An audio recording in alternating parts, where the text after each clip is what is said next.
কাঁথের councillor থেকে রাজ্যের মুখ্যমন্ত্রী, মমতার বিশ্বস্ত সহকর্মী থেকে প্রধান প্রতিদ্বন্দ্বী। দীর্ঘ রাজনৈতিক লড়াই, দলবদল, আন্দোলন পেরিয়ে বাংলার ক্ষমতার শীর্ষে শুভেন্দু অধিকারী। কেমন ছিল তার রাজনৈতিক সফর, দেখুন।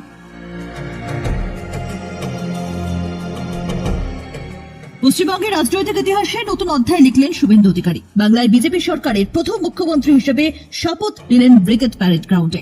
মমতার একনিষ্ঠ সৈনিক থেকে আজ বাংলার মুখ্যমন্ত্রী শুভেন্দু অধিকারী। কিভাবে হলো এই উত্থান, ফিরে দেখা যাক।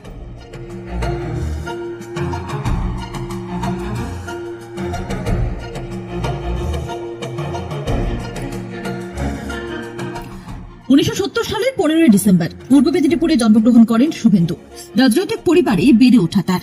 কংগ্রেসের ছাত্র সংগঠন ছাত্র পরিষদের হয়ে রাজনৈতিক জীবন শুরু শুভেন্দু অধিকারীর।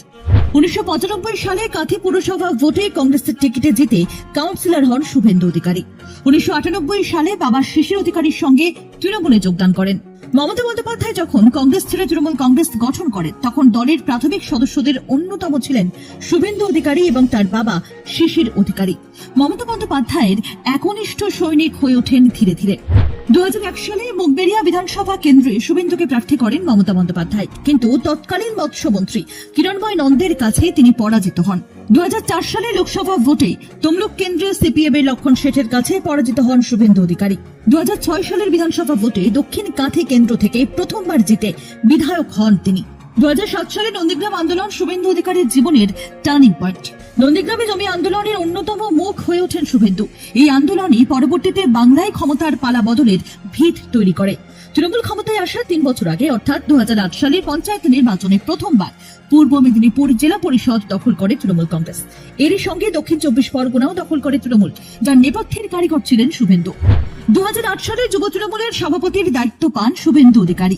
2009 সালে লোকসভা ভোটে তমলুকে লক্ষণ শেঠকে হারিয়ে প্রথমবার সাংসদ হন। 2014 লোকসভা ভোটে ফের তমলুক কেন্দ্র থেকে জয়ী হন তিনি। 2016 বিধানসভা ভোটে নন্দীগ্রাম কেন্দ্র থেকে জয়ী হন শুভেন্দু।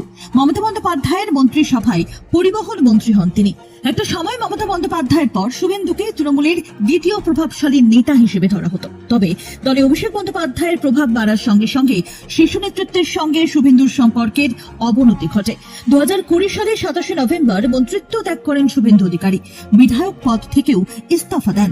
আর তার ঠিক দুদিনের মাথায় অর্থাৎ 2020 সালের 19 ডিসেম্বর অমিত শাহের হাত ধরে বিজেপিতে যোগদান করেন শুভেন্দু অধিকারী।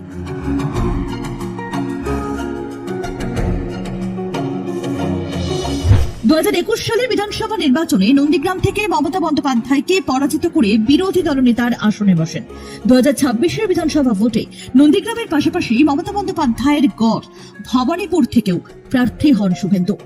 নিজের প্রাক্তন নেত্রীকে আবারও পরাজিত করেন শুভেন্দু অধিকারী। আরেক আসন নন্দীগ্রামেও বিপুল ভোটে জেতেন। রাজনৈতিক মহলের মতে শুভেন্দুর দলবদল রাজ্যের রাজনৈতিক প্রেক্ষাপটকে নাটকীয়ভাবে বদলে দিয়েছিল। বিরোধী দলনেতা থাকাকালীন বিধানসভার ভেতরে এবং বাইরে মমতা সরকারের বিরুদ্ধে দলের সবচাইতে আক্রমণাত্মক কণ্ঠস্বর হয়ে উঠেছিলেন শুভেন্দু অধিকারী। 5 বছরের ব্যবধানে আজ সেই শুভেন্দুই বাংলার মুখ্যমন্ত্রীর আসনে। পশ্চিমবঙ্গের নবম মুখ্যমন্ত্রী হিসেবে শনিবার শপথ নিলেন পূর্ব মেদিনীপুরের ঘরের ছেলে। শনিবারের মেগা শপথের অনুষ্ঠানে হাজির ছিলেন প্রধানমন্ত্রী নরেন্দ্র মোদী, স্বরাষ্ট্রমন্ত্রী অমিত শাহ, কেন্দ্রীয় প্রতিরক্ষা মন্ত্রী রাজনাথ সিং সহ অন্যান্য কেন্দ্রীয় মন্ত্রী এবং বিজেপি শাসিত রাজ্যগুলির একাধিক মুখ্যমন্ত্রীরা। আরো লেটেস্ট খবরের আপডেট পেতে ফলো করুন রাতদিন.in।